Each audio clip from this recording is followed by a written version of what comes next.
This episode of the Fandom Zone is brought to you by Tweaked Audio. To get awesome headphones, go to tweakedaudio.com and use the coupon code Southgate to get 30% off, free shipping, and a lifetime warranty.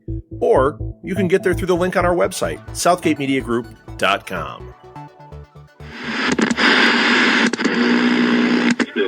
The delivery dropped that off over an hour ago. You're taking the van and handling this, right? I'm on it. Don't look very on it. No?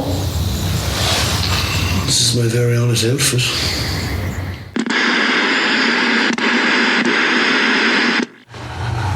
Please let me get you some food. Let me get you out of here at least for an hour. Maybe you'll luck out and the place will burn down while we're gone. 1 hour? Then you'll leave me alone? All right. I'll meet you out front. I'll meet you out front in 5 minutes.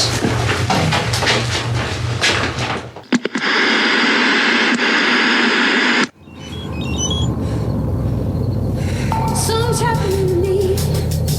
Something's happening to me. Welcome home, Wynonna. Something's happening to me. I feel myself changing.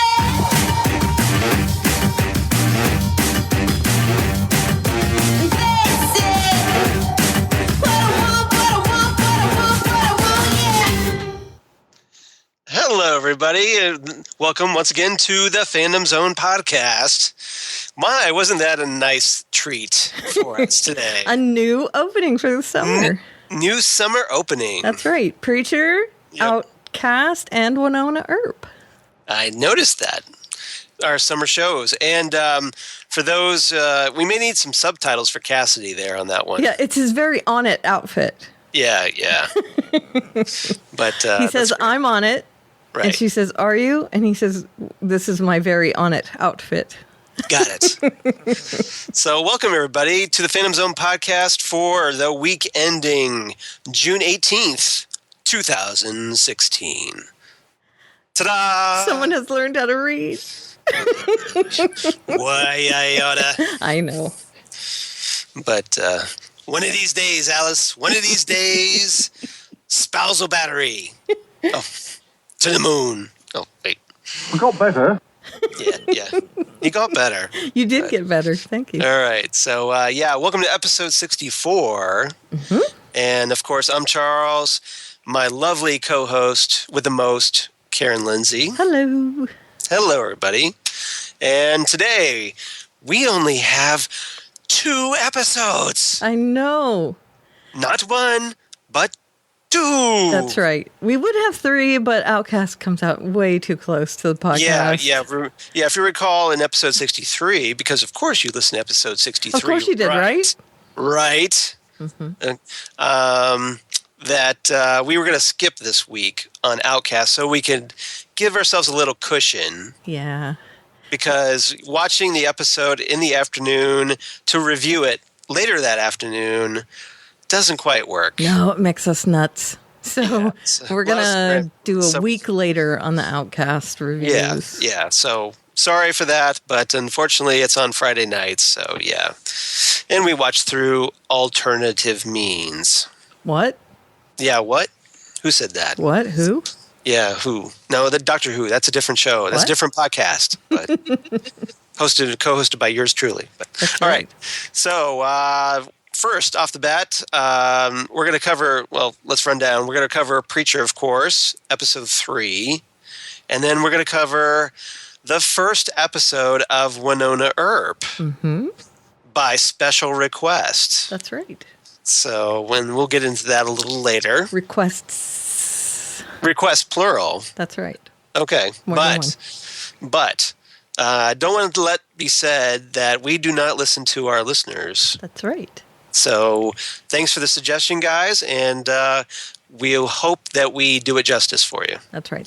We'll try our best. I also have to say that I also started watching it because of Kevin Batchelder, who is a huge fan, and he is actually such a big fan that he's gotten in contact with the showrunners, and he's way into the show. So I decided I would start watching it as well. So is this like the new in show for fans, at least for the summer?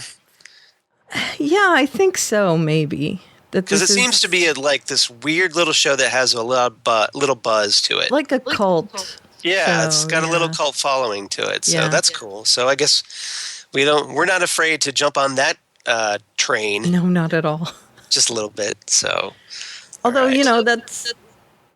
it's because of the buzz that we're jumping on the train, because people want us to talk about it. So. Right. So which we will.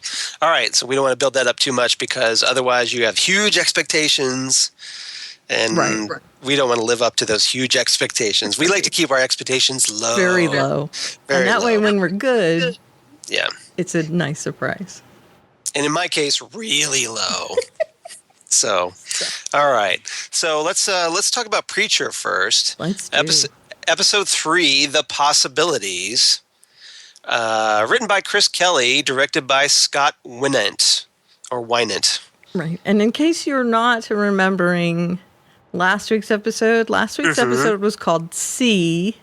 Right. So it's like See the Possibilities. The possibility. Right. Yeah. Just in case you're wondering why it's called The Possibilities. Now, is episode 4 titled Run? See the Possibilities, Run. Get it? But no. I see. No, it's not a build the title. Okay. Wasn't sure. See, that would be a cool way to do it. What is next week's episode called? I can't remember. And that's not the episode title. I just can't remember. I'm sure you're going to look it up. Typey. I am. I'm going to look it up. Typey. Okay, well, first, let's go into Karen's A, B, and C. Sure. It's called Monster Swamp. Oh, there we go. Which is a line from episode 3 that Sheriff Root makes, if I recall. Sure is. Okay. Today, my A, B, and C stories are The Voice. Right. Someone has seen Deliverance.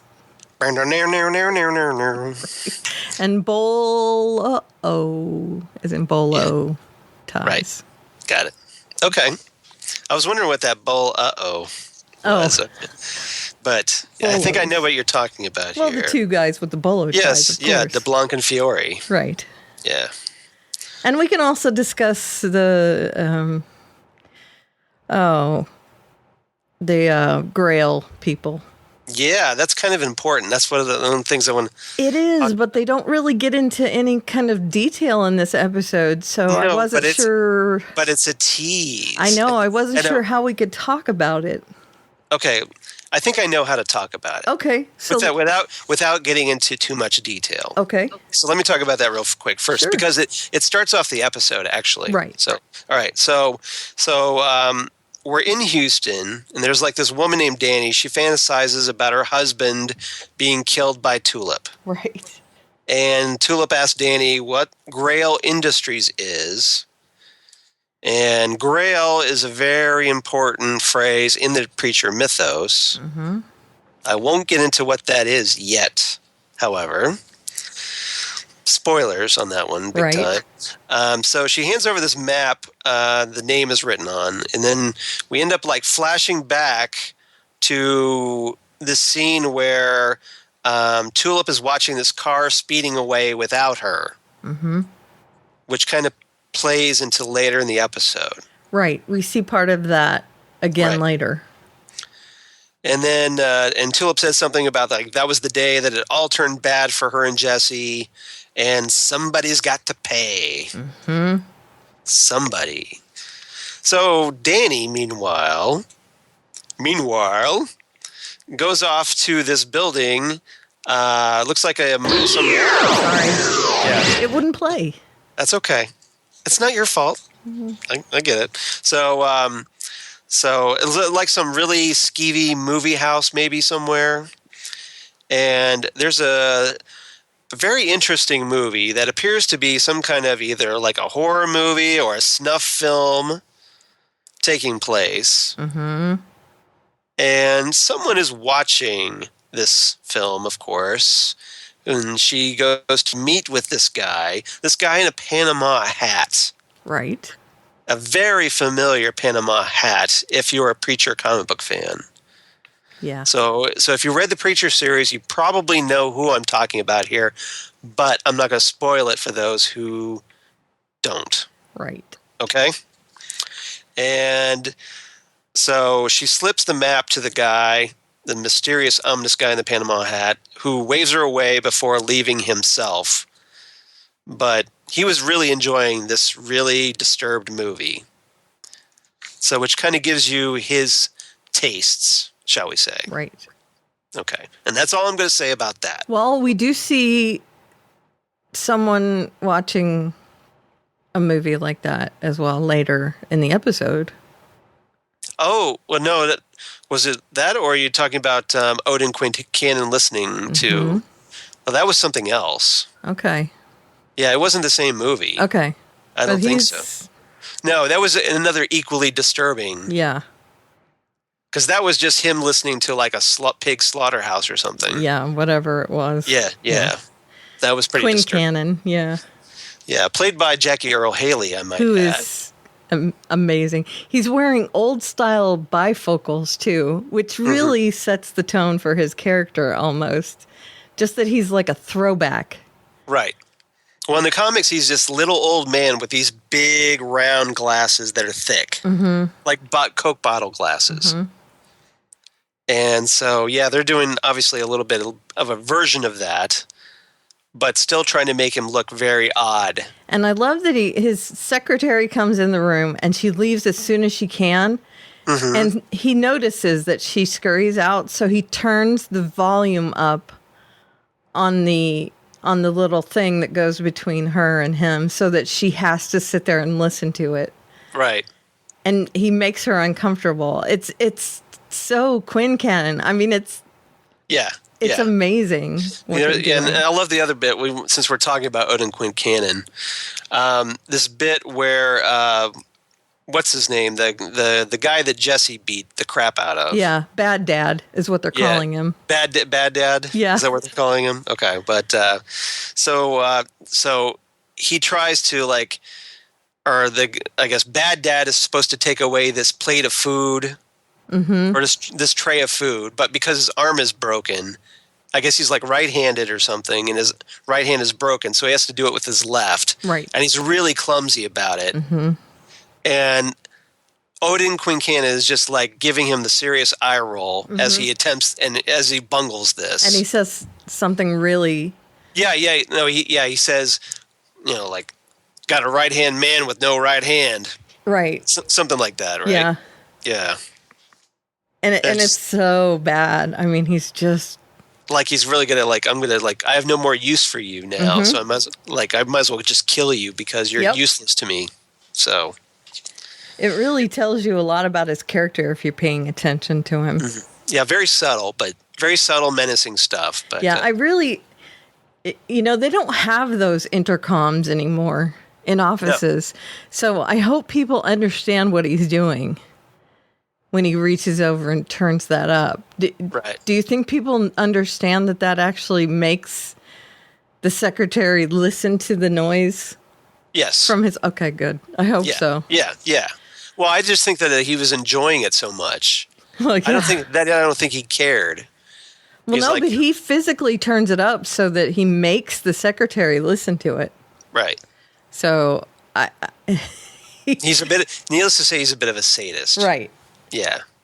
And he saw her scurry out of the room, so he's like, "Okay, then, I'll make you listen to it." It's so great. Anyway. It must be a joy to work for. Yeah, I love Jackie Earle Haley too. He's so good in this. Right. Yeah, and he's got that kind of vibe about him. He could play really skeevy guys if he wants. So yeah. All right, so let's get back to the A, B, and C. Sorry, no, that's okay. I hope I don't think I spoiled anything. I don't think you did either. I just didn't know how to talk about. That's what I thought was important. I thought it was important to talk about, but I didn't want to spoil it. Right. So if you haven't watched the episode, go back and watch that scene because it's kind of important. Yeah. All right. So the voice, and I'm sure this is in reference to the word, right? That Jesse is now discovering. And we can talk about this and roll it right into the B story, which is Someone's Seen Deliverance. Right. So let's talk about Jesse trying out the word on Cassidy. Right. Which is one of my favorite scenes so far in the whole series. Yeah, that was good because so Jesse, like, he wants to this is after Jesse kind of gets some crap from Emily for not being useful. Mm-hmm. So he goes to find Jesse. Jesse's like, "Hey, I want to show you something." Mm-hmm. So he shows him this power that he has. So he makes Cassidy, like, he tells him to do, like, jump up in the air, run around, whatever. Box faster. Box fast. Faster. Now Faster. One of the things he does was make him try to fly. Right. And he ends up crashing into the wall, which was hilarious. So great. And so that kind of puts the little end to the playtime. Yeah. But basically, now Cassidy's in on this secret. Right. The question is, what is Cassidy going to do with this information? Exactly. And to continue from last week, they do pick that up with the girl and her mother, where the girl's eyes are open. Right. And what we know is her eyes are just open. Yeah. She's not cognizant of anything. So now they need to stock up on a lot of Visine. And the mom, of course, thinks it's a miracle.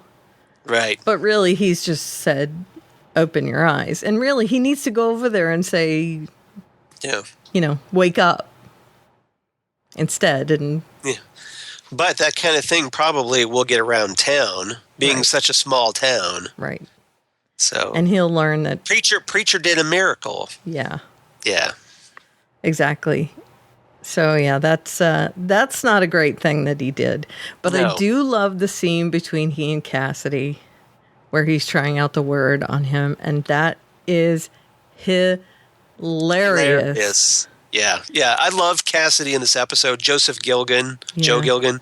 He is just perfection as Cassidy to me. I know. He is great. He gets so many great lines. Like he's talking about Jesse. I wish I would have wrote it down exactly word for word, but he wonders, he's like speculating about what kind of, like, what gave Jesse his powers. Mm-hmm. And he's like, well, are you like some kind of Jedi or something? Right. Yeah. Which I thought, Pop I culture loved. references. It was which are great. Yeah, they were great. There were a bunch of movies too. I really loved seeing him fly. Like some secret government experiment or something. And right. Then, yeah. I loved seeing him fly across the room in the back where he just, like, he ran and jumped. Yeah. Like he was trying his hardest to fly. Right. And then he just bonks into the wall. And then the next time you see him, his face is all smashed up and he's got blood running down. Yeah. It's so good. But you guys, seriously. But he was kind of enjoying that. Oh, he loved it. He wasn't pissed. No, not at all. Yeah, so. What are we going to do with this? He was so happy. We're gonna be so rich. Yeah. Oh, man. He can see the possibilities. That's for sure. Yeah, and there's the title right there. Mm-hmm. So. Right. I'm sure that's where the title came from. Mm-hmm. Because, the possibilities in having mind control. Mm-hmm. Exactly. Yeah. And not just him. Cassidy can see the possibilities, but also by the end of the episode, Jesse sees the possibilities. Right. So. Yeah, at first he's obviously a little freaked out by what's going on because why wouldn't he be? Right. But now he's starting to get a little bit more comfortable with it. Right. And I think they used C in the last one because he told the girl to open her eyes. Right. And that was, of course, C. And then the possibilities show up in this episode. So I think it's very telling how they use these titles. Now, there was a bit at the end. Jesse tries to tell Tulip about his power while they're at the gas station. And ends up getting interrupted by, the Bad dad. Bad dad, thank you. And there's a great scene where Jesse's in the restroom, the gas station restroom, and Bad Dad comes in with a gun ready to, because Bad Dad is getting all kinds of crap around town. Oh. Because he squealed like a little girl. Right. He made the rabbit and a trap sound. The rabbit and trap sound. And the kids are making fun of him, like because he drops his kid off on the school bus or whatever, and all the kids are laughing at him. Mm-hmm. And so obviously it's totally emasculated him. Right. He can't have this. So therefore, like, okay, I'm going to get my manhood back by taking a gun and blowing Jesse away. Or just threatening him with it and exactly. Make him now. You're going to squeal, right? And this is where someone's seen Deliverance. Yes. Squeal. Yeah, exactly. Squeal real good. Yeah. Yeah.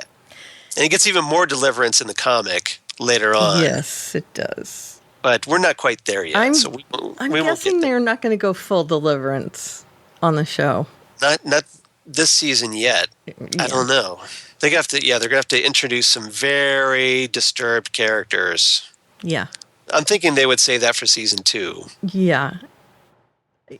Yeah. Right? Okay. Yeah, they have to ramp up to that. I think we'll get the Odin Quincannon stuff in season 1. And then we'll get Grandma. Oh, man. That's all I'm saying about that. Right. For season 2. Yeah. You guys are going to dig this show. That's all I'm saying. Why the show is not doing better in the ratings, I have no idea. I don't either. I mean, I get that the first couple episodes were maybe a little off-putting. Okay, a lot off-putting. Sure. And one of the things that I think people are saying is, I've heard this from several people, is, I don't get it. Who are these people? Right. Why was there a Wild West flashback? I don't understand that. And I'm saying to myself, just roll with it. Just watch it. It'll fold its way in. There's other shows that you've watched where things fold into the show. You don't have to watch a dumbed down show. I think as a society we're like all spoiled now.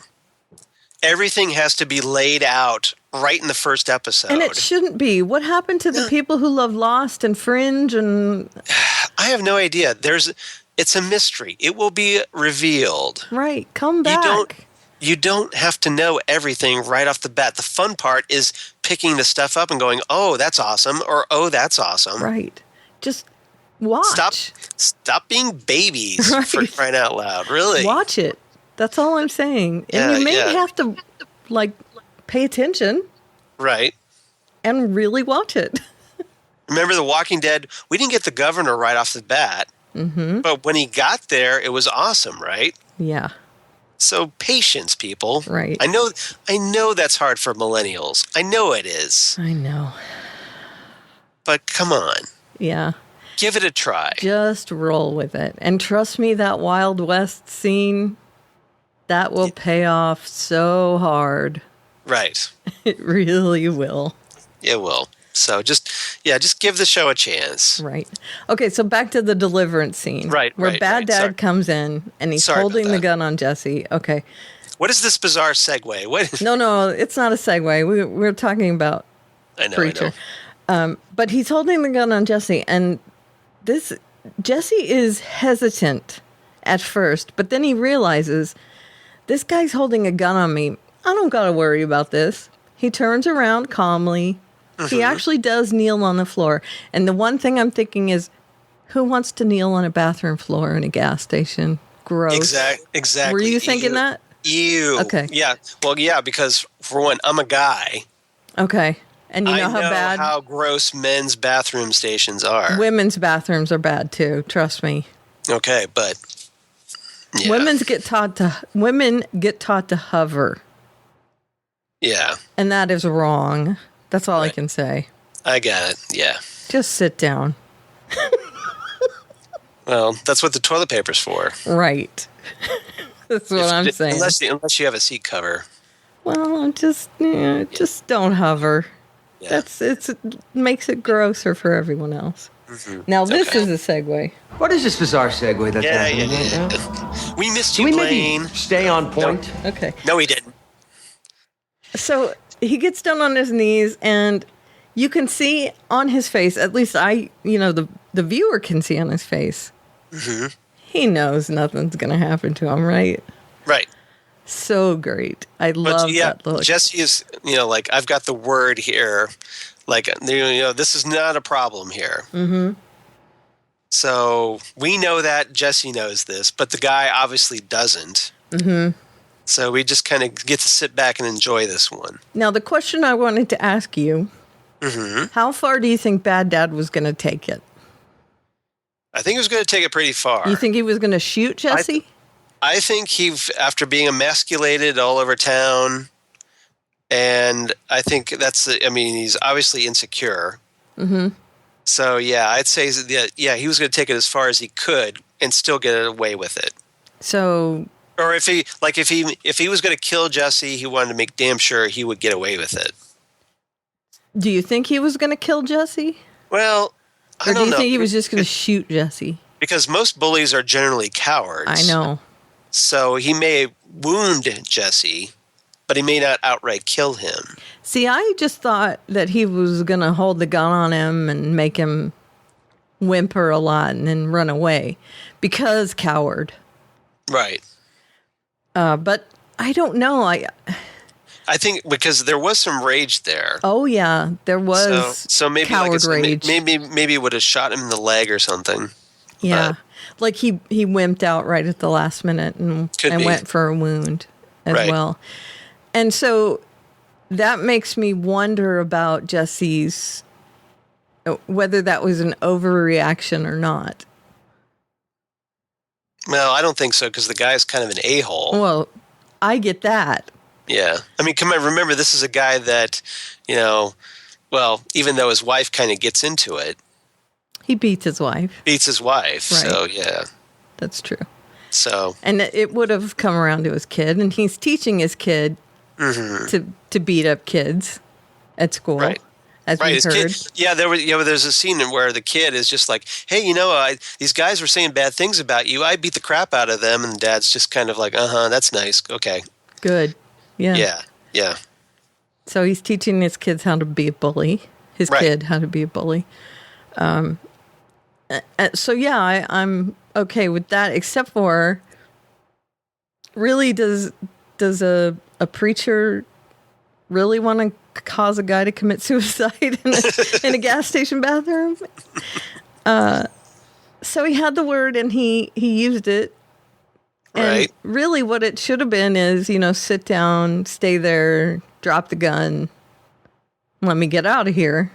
Right. Well, maybe he wanted to put a little scare into the guy. I think he was going to make him kill himself. But then he thought of it, better of it. Yeah. I really do. Well, maybe there was that temptation. He hasn't, he's got this new power. And, of course, absolute power corrupts absolutely. Absolutely. So, with great power comes great responsibility. That's right. Know your Spider-Man, kids. That's right. And it is absolute power. That's as absolute as it gets. Mm-hmm. As long as the person can do it. I mean, Cassidy can't fly. No. So, but he did his best to try and fly. But when you can tell people to kill themselves, and they will. Yep. That's absolute power. Right. And that little bit of a realization when the guy has the gun in his mouth and he's just about to tell him to pull the trigger, pull the hammer back, and he's got the gun right there in his mouth and the dad's whimpering. Mm-hmm. Now, I have to think that there's part of Jesse's father still echoing in his head. Oh, yeah. Because remember, his father was a preacher. He said, you have to be a good guy, son, because there's way too many of the bad. Right. So I'm sure there's that moral compass directive. And for those of us that read the comic, we know that he's always at war with himself. Right. And apparently there has to be a reason why, Jesse is able to use this power and not have it consume him like the other preachers, like the African preacher, for example. So. Right. That it didn't make him blowed up real good. Exactly. Blowed up real good. He blowed up. He blowed up real good. Yeah. I love that we have that soundbite now. Thank you so much for getting You're welcome. I love that. Yeah. Little SCTV classic for you. And I guess we've also learned where the Genesis came from in this episode. Sort of. It's sort of explained. Sort of. Sort of. Maybe kind of, sort of. Right. Yeah. So that kind of leads us into Bull. Uh-oh. Exactly. So obviously that's in reference to DeBlanc and Fiore. Right. Are suddenly, are everybody's favorite resurrecting angels, as we find out. Sure. Whatever they are. From the government, from heaven. The government agents / angels. Right. / clone / yeah, exactly. Right. Yeah, there's a great bit. Now we started off, we got DeBlanc and Fiore are like talking to Sheriff Root, and they're kind of trying to explain their presence in town. Right. They say that, and they don't really lie here. They just kind of leave out the details. Right. They're saying something got loose, which it did, and they've got to retrieve it or else more will die. Right. Now, they don't say what it is. The sheriff just assumes it's some escaped prisoner. Right. But obviously not. It's something else entirely. But they want Root to leave them alone while they do their work. So basically, they're just trying to get Sheriff Root out of their hair. And or whatever angels have. Right. Well, one of them doesn't have hair. Yeah. And the other one kind of has a army helmet with a chin strap. So there's that, which I find amusing. Yeah, it is good. All right. So then they end up later in the episode, they confront Cassidy, who's like out there burying the bodies. Right. Like in the van, like he's got the church van ready to bury these bodies that he killed in the previous episode. Right. And then in a great scene, I just laughed out loud at this. They show up in the field as he's driving out there. He runs them over. Right. And kills them again. Right. And he says, "What are you doing?" And he gets, exactly. He gets out of the van. What? Are you clones? Exactly. And I just like, that was great. I was just like, obviously because we're both Orphan Black fans. Right. Did you not think of Orphan Black when you said the clones? Yes, of course I did. How great was that? What is this? I heard you killed you. Are you clones? Are you something out of Orphan Black? If he would have said Orphan Black, I would have died right there. Me too. That would have been the best. Yeah. To know that. What are you doing? To know that Cassidy belongs to Clone Club. Right. I would have died. Me too. Hard to kill you. That was the best. That was the best. I love that. I love that whole exchange. That would be. I think that would be a better sound. I would think that would be a better Preacher soundbite. Actually, it had swearing. Oh. Well, so I couldn't use it. I get it then. Yeah. We want to keep things, everybody happy. Right. So, yeah. Trust me, his dialogue is full of the swears. Which is probably why I like it so much. I know. Being an Irishman myself. Right. But yes. What are you doing? Hard to kill you. So they set him down. They're like, okay. After he's got 2 sets of dead bodies. Right. They show up again. Mm-hmm. Alive. Right. He's obviously freaked out by this. Yes. Yeah, they show up in the church and he comes up with he went into the church to get more garbage bags and there's only one left. Right. And he's picking up other stuff like, some sort of a sheet and he sniffs it to make sure it smells okay. I don't get why he wants it to smell okay. I don't get it either. But it's great. It's a great quirky moment. Right. Yeah. So he's looking for other stuff and he hears stuff out in the church and he's like, "Oh, what is this?" Right? And he comes out with it's like a really big ball peen hammer. Yes. But it's a huge hammer, but it's got kind of a tiny head for how big the hammer is. Right. And he comes out with it and he's all hunched over and he's ready to go. Ready to strike. Yeah. And there they are again, and he is just flabbergasted by this. And I love Cassidy. I love him. He's perfection. As far as they could have not have cast that role better, as far as I'm concerned. I know. So basically, they set Cassidy down, and they explain their situation, and that they're looking to get this whatever it is out of Genesis. Right. And Cassidy asks what they want the power for, but DeBlanc says it's not supposed to be used at all. Right. It's got to go back in the back in bowl.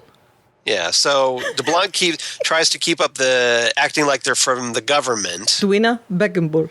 But yes, exactly. But Fiore is like, well, forget that. We're actually from heaven. Right. Which I thought was great. It's like, we're not going to, forget that stupid story. Mm-hmm. We're He going to just tell comes you. right out and tells Cassidy. And Cassidy, to his credit, seems totally not affected by this. Well, he is a vampire. Exactly to my be point. fair. That's my point. Right. Because, yes, he's a vampire, so why, of course, we'd be like, oh, of course you're from heaven. I'm a vampire. Right. Nice to meet you. Nice to meet you, yeah. And he does think that they're after him, and they straighten that out very quickly. We're not after you. Well, especially when you've got his friend Jesse, who has the word of God in him. Right. So, yeah. Yeah. And they show him the coffee can, which I think is hilarious, that there's a coffee can, and that's where the word of God is stored, or whatever it is. Yeah, something like that. It's a can. It's like a tin can, but it's a big, like a coffee can sized tin can. Somehow this will hold it. Right. I don't get why, or how, but yeah. Well, it's a magic one. Oh, right. Of course. Yeah. Okay. Sure. But so Cassidy, they end up convincing Cassidy that he can help them. So he tells them, okay, yeah, I'll talk to Jesse into finding, I'll send him your way. Right. We can do this without killing him. Don't worry about it. Yeah, exactly. And everybody be cool. The Bolo guys are like, are you sure you can do that? Well, yeah, he's my best mate. Right. Sure he is. Yeah. Okay. So I'm sure everything will go swimmingly. You've known him 2 days. Of course he's your best mate. Right. Well, Irish people like myself, we could be friends with somebody like that. And I do have to say, Cassidy... Especially if we drink with you. That's true. So, and remember, they drank together. So that right there, that's like brotherhood. Cassidy has his charms. Yes. Mm-hmm. And don't say lucky, because we hate that stuff. I did not say lucky. Okay. At all. Okay. No. He is anything but. Yeah, exactly. All right, so is there anything else we missed? What are you doing? I killed you already. That was the best moment. That was the best one. All right, so with that pretty much it. Oh, we didn't talk about that Tulip. We find out why Tulip wants Jesse's help. I forgot about that. Mm-hmm. So basically, Tulip wants Jesse to go after this guy named Carlos. Mm-hmm. And if we flash back to the car, peeling away, she tells him there's no such thing as the good guys, just guys, and the town's not even worth saving, so you might as well come and help me hunt Carlos down. Right. So I don't know if the map that she was looking for was a way to find Carlos. I'm assuming, because isn't that what she got from the chick? Yeah, exactly. So... And it's Grail Industries, and it might have been Grail Industries that was hunting her down. Could be. In the first episode. And it's all connected. Right. And we know that Grail Industries is also other places in these episodes, but I'm not going to give that away. Right. And we do know that Carlos is a baby killer. She mentioned that. Yeah, she did, didn't she? So he's done some bad things. Yeah, this is a bad man. Right. So yeah. And she wants some help. And Tulip really wants to take him out. Right. Really. And he's done bad things to both of them because she thinks this is why he will help her. Right. And by the end of the episode, Jesse has seen the light, as it were, and he realizes that using the word of God as it is should be used for good. Right. And so he's not going to go with Tulip, and he walks away from her while she's at the gas station. And I love how Bad Dad comes out of the bathroom, and she says hi to him. Well, it seemed like he was going to go with her, and then he had the whole experience with Bad Dad and changed his mind. Yeah, that's what I was saying. Okay, yeah. Yeah. So he walks away from her at the end, and then the Bad Dad comes out of the bathroom, and Tulip says, hey, whatever his name is. And and he's just like, Urgh. Donnie. Yeah. Hi, Donnie. Yeah. Oh, and by the way, okay, I'm not going to harp on this. Mm-hmm. But did I tell you that he was also in Warcraft? No. Jesse? You did not. Okay, so... you mean, what's his name? Dominic Cooper. Yeah, they play husband and wife in Warcraft. Oh. So. Really? Yeah. I didn't realize that because he looks so different. He has curly hair. So Warcraft is like a preacher reunion. I guess. Or a pre-union. Or pre-union, yeah. Okay, interesting. That's I'm not mentioning it again. Okay. You sure? Yep. Okay. All right, so what's your rating for this episode? I gave it 9 sedge hats and Mexican rugs. And just to clarify, sedge hats are those little rice paddy hats. They're Asian conical or whatever. Yeah, conical. Yeah, Asian conical hats. Right, and he has that on as his little his little outfit later on. He Cassidy does. The Mexican rug as a shawl, and then the... Well, you know what? That it was actually a poncho. I know, but it looks like a Mexican rug. It has the tassels on it, and that was a nod. The poncho thing. That was a nod to Clint Eastwood in Good and Bad and the Ugly. Right. It looks like the same. Yeah. So if you've seen Good and Bad and the Ugly, right, you kind of get an idea. Like it was also used in Back to the Future with Marty McFly. Right. Back to the Future Part 3. Right. So you get the idea when he says his name is Clint or whatever. Yeah. But it's obviously a little different here when you've got the Asian hat on Cassidy on top of it. So it's a pretty hilarious ensemble that he puts together. And no shirt under it. Yeah. And then just like pajama pants. Yeah, something like that. So I used 9 sedge hats and Mexican. And I know it's a shawl, whatever, but I used poncho. Yeah. But it looks like a rug. Yeah, okay. So interestingly, I'm also about the hats, but a different type of hat. Different kind of hat. Different kind of hat. So I give this one 8.5 ominous Panama hats in reference to the beginning of the episode. Yeah, let's just say a major player for the creature that's coming. I'm glad they kind of teased him already. Me too. So that's reassuring that he's actually going to be in play. That's right. And if you are saying to yourself, okay, you guys, I'm sticking with it because you're talking about it, then please stick with it. Because these little threads that you're picking up in this are going to be so worth it. They really are. Just have fun with it. File the little info away in your brain for later, and it will be such a little Easter egg. Exactly. For later. All right, let's move on. Now, here a couple weeks ago, we got an email on phantomzonecast@gmail.com. So this is an official email from listener Ruthie Rink, who was kind enough to write in with the subject, Wynonna Earp, ! So Ruthie wrote in. I forgot to read the email last week. I didn't have it with me, but this week I do. So I wanted to read this before we get into Wynonna Earp.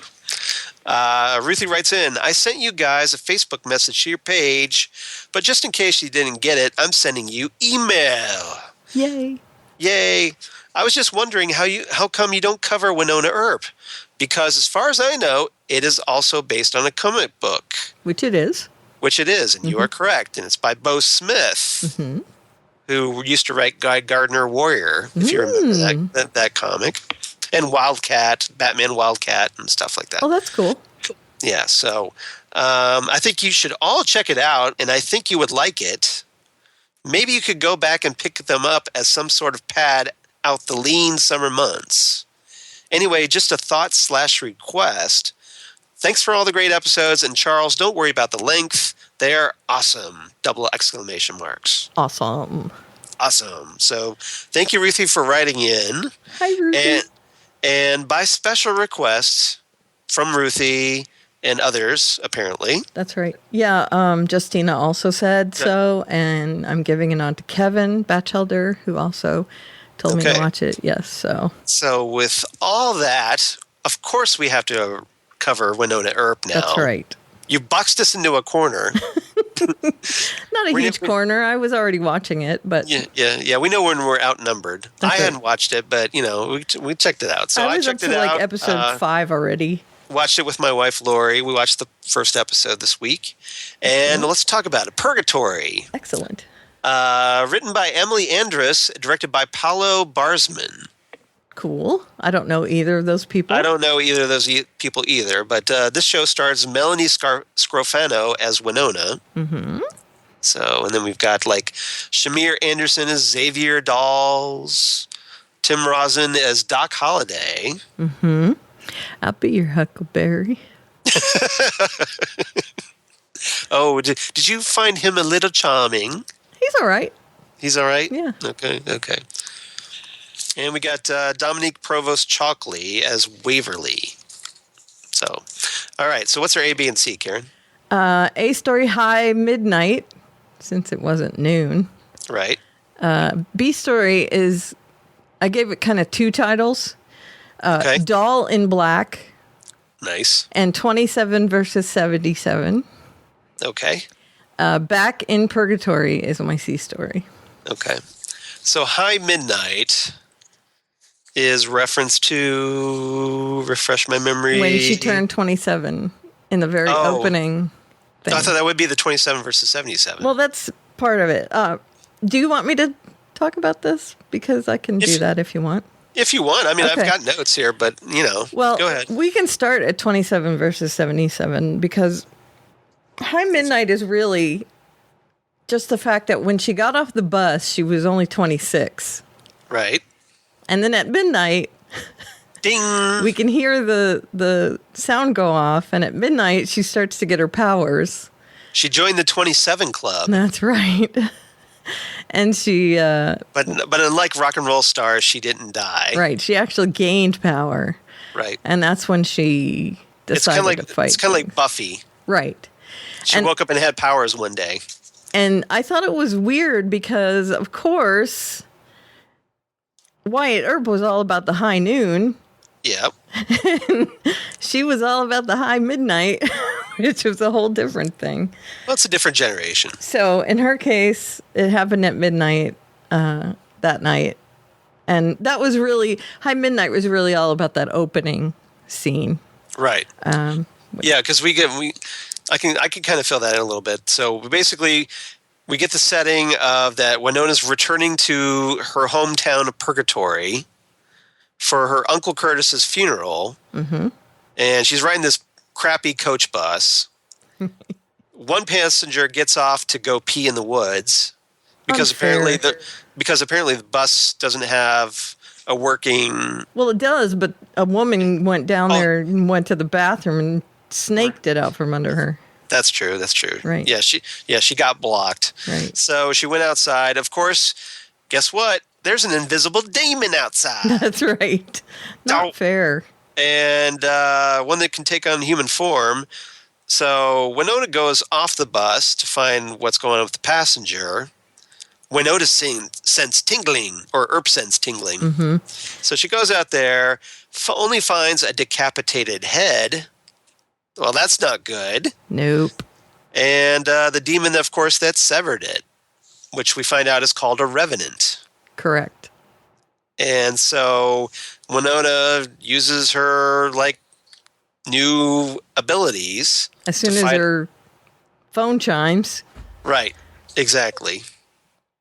She can... Do you have the sound effect? No, it's in the opener, though. Oh, okay, yeah. It goes ching, ching, ching, ching, ching. Yep. It does that sort of thing. Okay. It chimes midnight, and it's her birthday.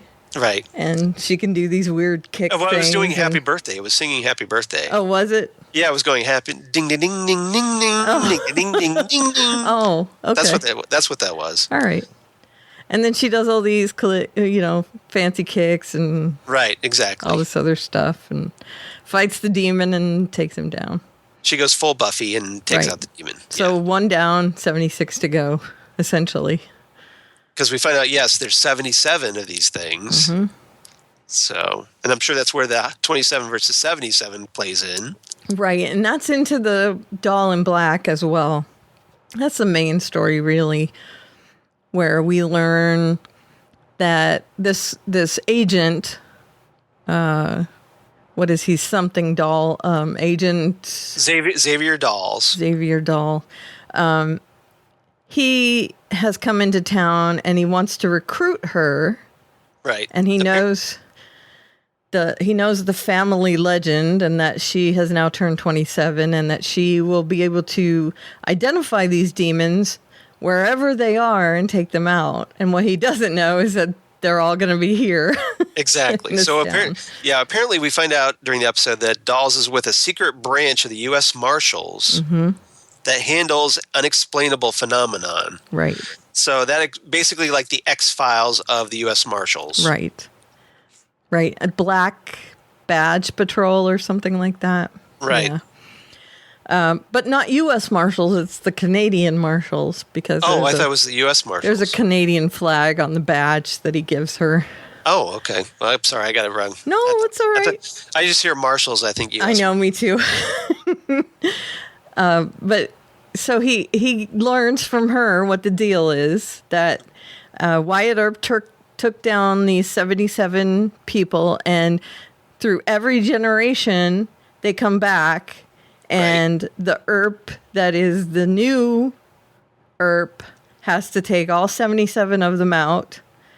The chosen. Right, the chosen Earp.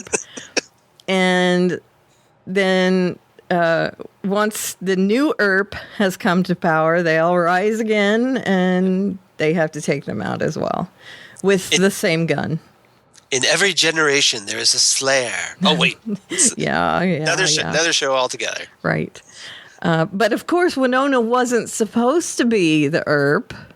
Right. Her older sister was supposed to be the Earp, but she did not live to see her 27th birthday. Yeah, because we find out during the flashback that the Revenants attacked or something, and they took her older sister. Right. And in the process, I guess they took their father too, right? Yep. And in the process of trying to shoot the creature that was kidnapping her father, she ends up, Wynonna does, shooting her father. Right. Oh. Yeah. So Wynonna has a lot of unresolved issues. Right. Yeah. A lot of guilt. A lot of... I killed our dad. Sorry. Yeah. And because she has one surviving sister, Waverly, her younger sister. Mm-hmm. But who's apparently grown into an adult. Right. Because, we're introduced to Waverly because there's a guy named Champ that hits on Wynonna in a bar. Yeah. As she's playing pool or something. Right. And then they go back to a room or something, and Champ starts making the moves on Wynonna. Who's not having it, really. Right. And all of a sudden you hear a shotgun blast, and the door kicks open, and it looks like Waverly is gunning for Champ. Right. And then obviously the sisters reunited, and it's a little awkward. A little. Until she realizes it's Wynonna, and then it's like, oh, hi, Wynonna. And she doesn't even think about her boyfriend ever again, really. I mean, they're off. And Wynonna's like, oh, you've grown. Yeah. As she looks at her chest. Right. She's an adult, definitely. Yeah. So the 27 versus 77 is explained, and then Dolls in Black is kind of the Men in Black thing. We are the Dolls in Black. Yeah. And he recruits her, and by the end of the episode, he has used her record and the fact that she was at these crime scenes recently to blackmail her into helping him. Right.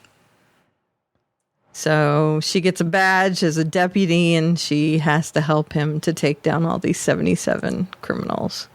Pretty much. Yeah. Yeah, then, so she kind of gets coerced into it. Right.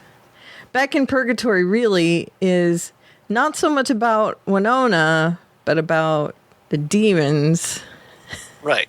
Well, one of the demons, when Wynonna goes back to this well to retrieve Wyatt Earp's gun. The Peacemaker.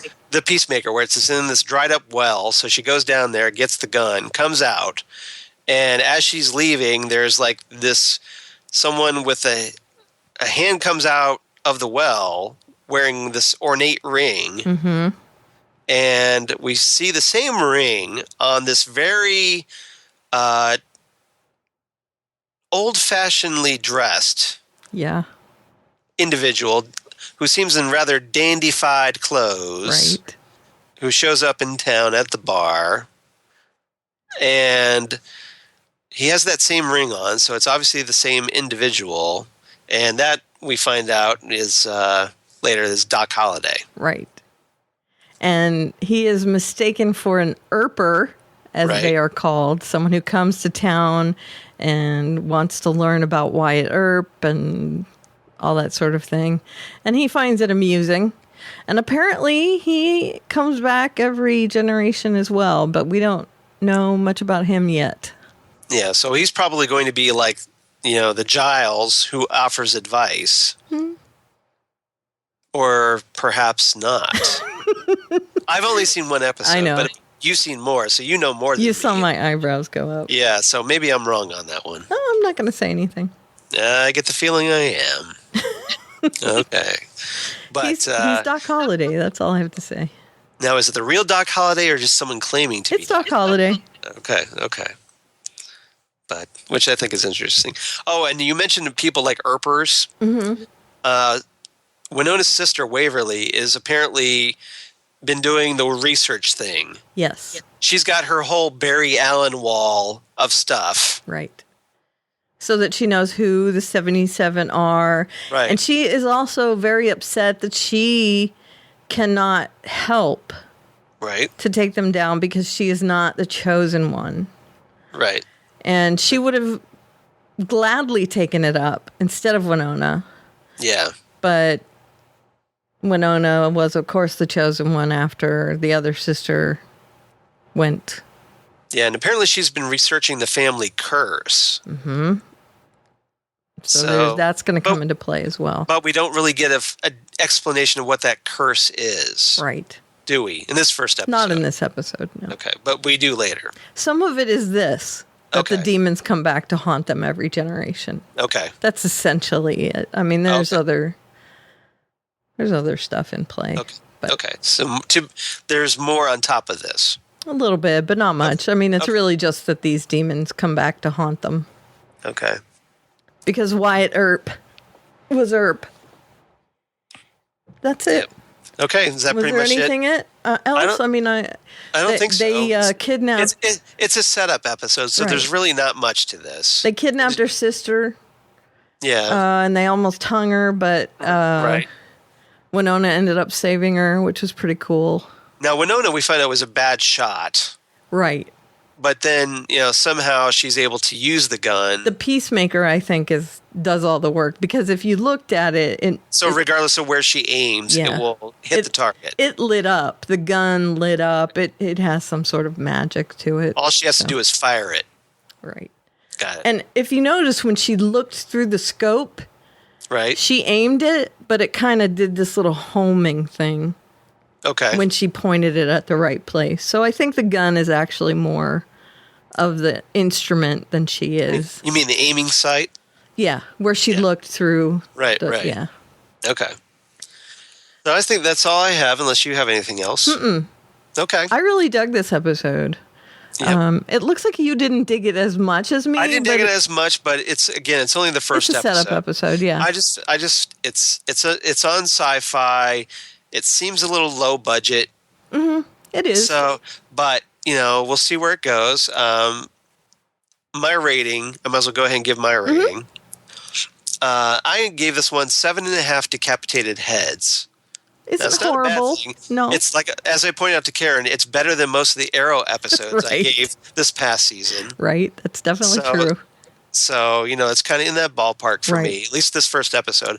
Maybe the next now that I'm more familiar with it, maybe I'll get into it. But, so I didn't hate it at all. Good. But, so we'll see where it goes from here. I'm hoping you'll like it. I got into it. I hope so, too. I really like it.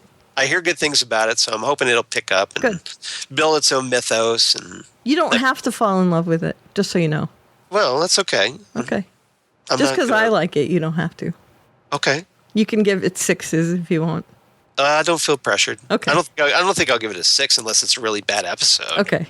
Well, yeah, I don't think you will. No, I rarely give 6s. Yeah. So, yeah. I'm just letting you know. And I gave it 8.5 trick shots because that shot was awesome. Yeah.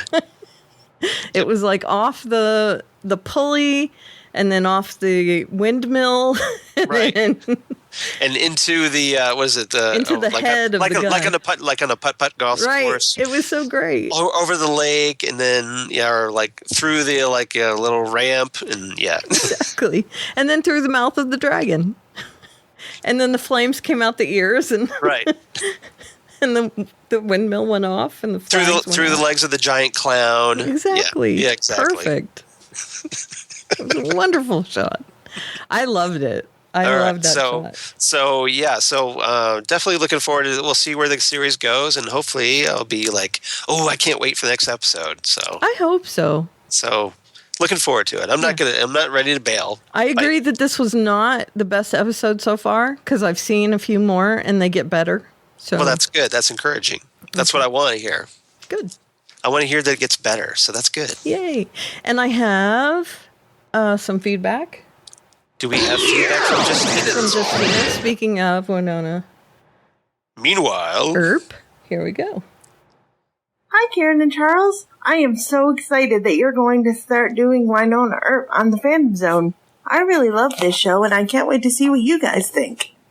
As far as sending feedback in, it might be a little bit difficult, because I'm on episode 10, I think it is, and I no longer have the episodes on my DVR, so I'll be a little bit afraid that I might not be able to remain spoiler-free. I do remember one thing in particular from the premiere episode, when Bobo rips that guy's tongue out and steps on it. It was at that moment that I definitely questioned my ability to stick with this show. I just remember thinking, where is this going? I don't know if I can handle this. This premiere episode is sort of strange. So if anyone else out there is feeling that way as well, what I would like to say in a spoiler-free manner is just hang in there. This show is 100% worth some of the scary moments it provides. The lines are quick and funny, and the characters are relatable and lovable. So if you're not too sure after this first episode, stick around for a few weeks and see what you think. I think you could really find this mystery in the small town of Purgatory very intriguing. Thanks for adding this wonderful show to your set, and have a wonderful week. Thank you, Justina. See? And you actually brought up a really good point, Justina, because there was some very snappy dialogue in this episode. Mm-hmm, there was. So I definitely need to give credit for that. Nice banter. Nice banter. I like that Wynonna is sassy. Yes, she is. And she's not like some delicate flower. So No. I like that. I like that a lot. Yeah, she's a great heroine, I think. And her sister is as well. Yes. So, yeah. So I give you, that's points for that. Yeah. It passes the Bechdel test. It does. Because they do talk about something else besides, they talk more about a gun. Yes, they do. But does that count as a guy because it's a guy's gun? They do not. Okay. It does not. Counts about. And they talk about other things as well. That's true. So the family and the curse and all that stuff. That's true. So, yep, there you go. It's a Bechdel test. That's right. Approved. That's right. Preacher does not pass the Bechdel test. Not unless Tulip gets somebody to talk to. Yeah. But, yeah. Just because there's not at the moment. More than one woman on this show. Unless if we have a Tulip and Emily scene, but they'll probably end up talking about Jesse. So, yeah. Probably not going to pass the Bechdel test. Right. And it doesn't bother me because Preacher's about a guy, so it's okay. I don't need everything to pass. And Outcast probably won't either. No. No. Because, again, it centers around a guy. So that's good. We get a nice little more feminine series. That's right. That's good. Female-driven show, which is awesome. It is awesome. And how great is it that we now live in an era where this is finally happening? On a semi-regular basis. Yeah, long overdue. But I agree. Because we got shows like iZombie and Supergirl, Wynonna Earp. Thank you. So yeah. Yep, exactly. They're out there. They're finally here. That's right. I agree. Very cool. Okay. And not forced either. Right. Which I think is great. So next week we're going to talk about Preacher episode 4. And we're going to cover Outcast again. This will be episode 3 of Outcast. And which I'm going to watch. I haven't watched it yet. I haven't watched it yet. So now that I know that we have time, yeah. I haven't watched it yet.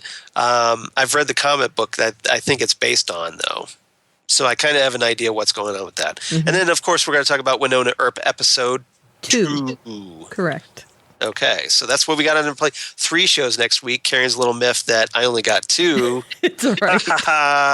No problem. But in 2 weeks, I have 3 as well. So no problem. And hey, at least it's not 8 or 9. That's true. Right? I'm good with it.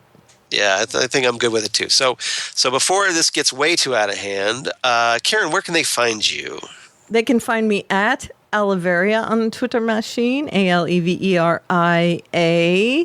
And in my bio there, you can find a link to my blog, which has all things there with many myriad topics of Warcraft and books and editing of sound files and other things as well. Yeah. Talking about the Warcraft movie? No, actually, Warcraft the game. I haven't said anything about the movie there. You should write a review. I probably should. I may have to go see it. That would be good. That would be good for your blog. I may have to go see it again before I do that. Yeah. Or read the book. I have the book on my tablet. I would totally read that review. Would you? Yeah, I would. Of course I would. Okay. I might. You read my movie reviews, right? I do, yes. I read your blog all the time. So I would totally read that. Okay. So, of course, Ruthie, you could write to us at phantomzonecast@gmail.com. And there's Phantom Zone at Phantom Zone Cast on the Twitter machine. We've got our Facebook account, of course. Phantom Zone Podcast. Phantom Zone Podcast. And, of course, we're like on the iTunes. We're on the Google Play Music. We're everywhere. Yep, exactly. No, you cannot escape us. But you personally, where are you personally? Me personally, of course, I'm at Charles Skaggs on the Twitter machine. That's right. And at Charles Skaggs on the Instagram. Been a little more active on that because I did my little vacation, so I got some photos there. Philip used your vacation photo. Yes, I loved it for our episode 63 pick. Philip Parrott, you're my hero. I'm taking notes for Mr. Mellon. I'm sorry, it's 2 different movies, but it's the same chick who plays the secretary. Well, I was doing a Ferris Bueller reference. I know, she's in Ferris Bueller too, though. Right. But Facebook, of course, Google Plus for all you crazy kids on the Google Plus. And, of course, what else? My blog of geeky things, Damn Good Coffee and Hot, where I talk about Preacher and Outcast and more. And all kinds of, there's a lot of like comic book casting news that I put on there this past week. Looks like they're finally revving up for the new season. So we got the new Superman casting on Supergirl. That's right. Tyler Hoechlin. Wow. I was waiting for that. He's pretty cute. Which actually works pretty well because he was on Teen Wolf. Yeah. So it's a wolf and cat. Cougarific. Cougarific, yes. So, and then of course there's we've got 2 new vigilantes coming to Star City on Arrow.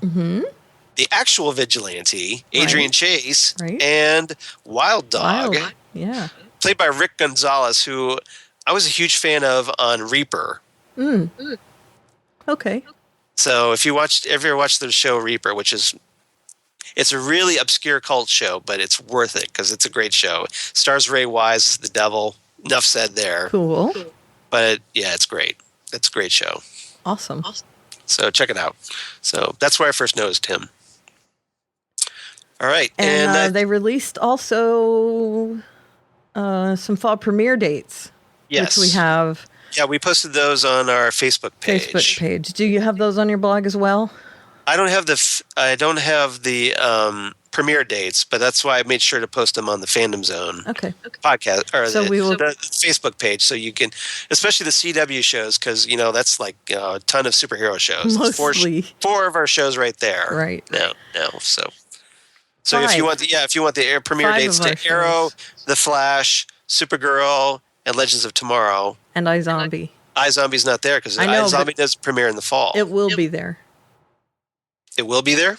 Yeah, I mean, when we get news, when we get the news, we'll post it there. Right. Yeah. Okay, so that's about it. Karen, do you have anything else? Just that I heard that because Castle and Parks and Rec are gone, right? My new assignment on Nice Girls will be doing a weekly wrap-up of the comic book shows on television. Oh, really? Yes.